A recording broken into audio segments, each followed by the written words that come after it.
আলহামদুলিল্লাহ প্রিয় বন্ধুরা, অবশেষে আমিও কুরবানি দেওয়ার জন্য এই বিশাল দানব আকৃতির মহিষটি কিনে নিয়ে আসলাম। প্রত্যেকে কমেন্ট করে জানাবেন আলহামদুলিল্লাহ আমাদের মহিষটি কেমন হয়েছে।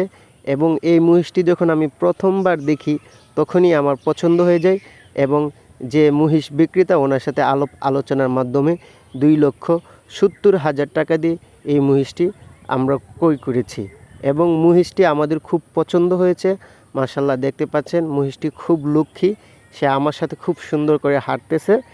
তো কুরবানি আমরা দেব মহান আল্লাহ তাআলাকে সন্তুষ্ট করার জন্য, আল্লাহ তাআলার নৈকট্য হাসিল করার জন্য।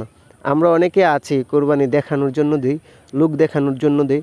আসলে কুরবানিটা লোক দেখানোর জন্য না, কুরবানিটা হচ্ছে আল্লাহ তাআলার প্রেমে, আল্লাহ তাআলাকে সন্তুষ্ট করার জন্য কুরবানি। মাশাআল্লাহ মাশাআল্লাহ। ভাই প্রাইস কত ভাই? ভাই 2,70,000। কোন বাজার থেকে আনছেন? সরাইল গরুর বাজার।